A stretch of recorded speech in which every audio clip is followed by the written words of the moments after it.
ফেরেশতাদের উপর বিশ্বাসই নাই মানুষের, মুসলমানদেরও নাই। আপনি যদি সাহাবীদের বিশ্বাসের লেভেল দেখেন ফেরেশতাদের উপরে, তাহলে আপনি তুলনা করতে পারবেন যে আমাদের ফেরেশতাদের উপর বিশ্বাসের লেভেলটা কোথায়। যদি সাহাবীদের লেভেলটা দেখেন যে সাহাবীরা কোন লেভেলে বিশ্বাস করতে ফেরেশতাদের, অসংখ্য হাদিস তুলে ধরা যাবে। আজকের জুমার খুতবায় সব হাদিস তুলে ধরার মতো সময় নেই, দুই একটা হাদিস বলি, তাহলে ছাত্ররা আরও খুঁজে বের করতে পারবে এবং মানুষও যখন পড়বে, এবং এটা আমাদের একটা বই আকারেও আসতেছে, সেই বই আকারে মোটামুটি সকল হাদিসই সেখানে একত্রিত করা আছে। যেমন রাসূল সাল্লাল্লাহু আলাইহি ওয়াসাল্লাম এরকম ভরা মজলিসে বসে আছেন, তো একজন অপরিচিত মানুষ আসলো, তাকে মদিনার কেউ চিনে না। আজকেও মদিনা যত ছোট শহর, সৌদি আরবের অন্য শহরের তুলনায়, দাম্মাম, রিয়াদ, জেদ্দার তুলনায় 50 ভাগের 1 ভাগও নয় মদিনা, এত ছোট শহর আজ এই আধুনিক যুগে। তাহলে সেই যুগে কত ছোট শহর হতে পারে? হাতে গোনা যাবে বাড়িঘর, 5টা 10টা 15টা 20টা বাড়ি হাতে গোনা যাবে। 700 থেকে 1000 মানুষ বসবাস করে, আর বেশি নয়। সবাই সবাইকে চিনে, তো মসজিদে উপস্থিত কেউ চিনতে পারতেছে না যে এই লোকটাকে।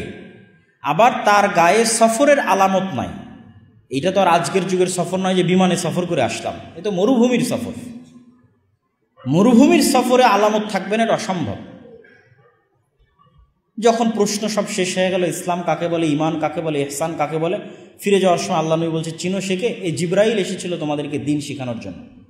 তাহলে সাহাবীরা স্বচক্ষে জিব্রাইলকে দেখতেছে মানুষের রূপে, তাহলে তার বিশ্বাসের লেভেল যে হ্যাঁ জিব্রাইল আছে, ফেরেশতা আছে, আর আমার বিশ্বাসের লেভেল আপনি কল্পনা করবেন। এরকম অসংখ্য হাদিস একটার পর একটা মিলাবেন যে একদল মানুষ যদি 24 ঘন্টা শুধু এরকম ফেরেশতার কথাই শুনে এবং ফেরেশতা রিলেটেড ঘটনাই দেখে সারাদিন, তাহলে তার কি হতে পারে?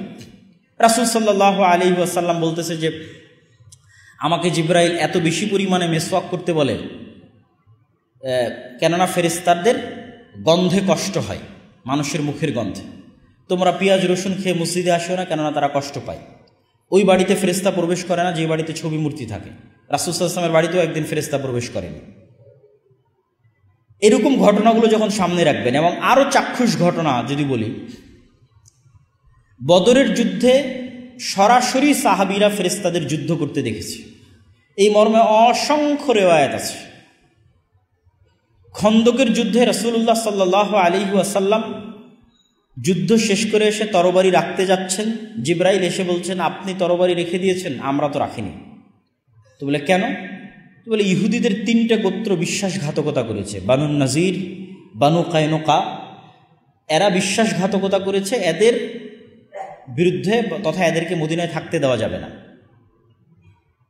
তো আনাস রাদিয়াল্লাহু তাআলা আনহু বলতেছে যে রাসূল সাল্লাল্লাহু আলাইহি ওয়াসাল্লাম আমাদেরকে এই 3টে ইহুদি গোত্রের বিরুদ্ধে অ্যাকশন নেওয়ার জন্য যখন আমরা রওনা দিলাম, তখন এই সমস্ত গোত্রের অলিগলিতে উড়ন্ত ধুলা আমরা অবলোকন করছি, যে উড়ন্ত ধুলা জিব্রাইলের সেনাবাহিনীর ঘোড়ার পদাঘাতে তৈরি হয়েছে।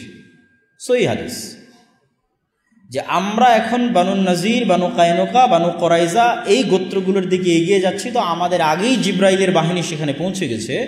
তো জিব্রাইলের বাহিনী সেখানে পৌঁছে যাওয়ায় জিব্রাইলের বাহিনীর ঘোড়ার যে যাওয়া, এই যাওয়াতে যে ধুলা তৈরি হয়েছে সেই ধুলা আমরা দেখতে পাচ্ছি। সাদ বিন মুআজ রাদিয়াল্লাহু তাআলা আনহুর জানাজা অনেক ভারী হয়ে আসতেছে, মানুষের উঠাতে কষ্ট হচ্ছে। রাসূল সাল্লাল্লাহু আলাইহি ওয়াসাল্লাম বলতেছেন যে সাদ বিন মুআজের লাশের সাথে এত বেশি পরিমাণে ফেরেশতা আছে যে এই লাশ উঠাতে ওজনে ভারী মনে হচ্ছে। সাদ বিন মুআজের জানাজায় 70,000-এরও বেশি ফেরেশতা অংশগ্রহণ করেছে। জাবের রাদিয়াল্লাহু তাআলা আনহু তার পিতার মৃত্যুতে যখন ক্রন্দন করতেছেন, তখন রাসূল সাল্লাল্লাহু আলাইহি ওয়াসাল্লাম তাকে বলতেছে তুমি কেন কাঁদতেছো? তোমার পিতার লাশ ফেরেশতারা ঢেকে রেখেছে, ছায়া দিয়ে রেখেছে।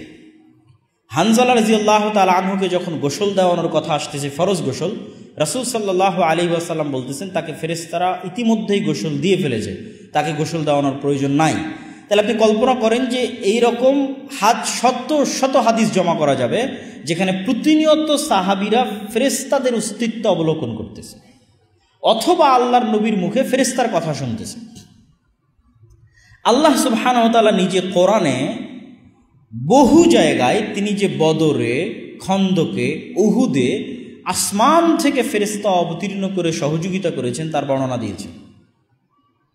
একজন সাহাবী বদরের মাঠে যুদ্ধ করতেছে, সে একটা গায়েবী আওয়াজ পেল যে আকদিমে হাইজুম, তুমি এগিয়ে যাও হে হাইজুম। সে বলল, আমি এগিয়ে যাচ্ছি এক মুশরিকের দিকে তাকে আঘাত করার জন্য, কিন্তু আমার আঘাতের আগেই মুশরিক পড়ে গেছে এবং আমি দেখছি সে আহত অবস্থায় ছটফট করতেছে এবং তার আঘাত, তার শরীরে আঘাতের রক্ত বের হচ্ছে, অথচ আমি তাকে আঘাতই করি, আমি তাকে তরবারিতে আক্রমণই করি। রাসূল সাল্লাল্লাহু আলাইহি ওয়াসাল্লামকে এসে বললাম, রাসূল সাল্লাল্লাহু আলাইহি ওয়াসাল্লাম বললেন, এটা তৃতীয় আসমান থেকে আসা ফেরেশতার সহযোগিতা ছিল। এগুলো সব সহিহ হাদিস, এরকম অসংখ্য হাদিস এবং আয়াত পেশ করা যাবে। তাহলে সাহাবীদের এই বিশ্বাস যে ফেরেশতা আছে, এটা গায়েবের বিশ্বাস, গায়েবের উপর ইয়াকিন, ওই বিশ্বাসের লেভেল আর আমাদের বিশ্বাসের লেভেলের মধ্যে তুলনা করেন। তাহলে এবার যখন খালিদ বিন ওয়ালিদ যুদ্ধের মাঠে যাবে, তখন খালিদ বিন ওয়ালিদের ভরসা দুনিয়াবি আসবাবের উপর কতটা হবে আর আল্লাহর সাহায্য এবং শক্তির উপর কতটা হবে, ওইটাই ছিল মুসলমানদের বিজয়ের মূল মন্ত্র।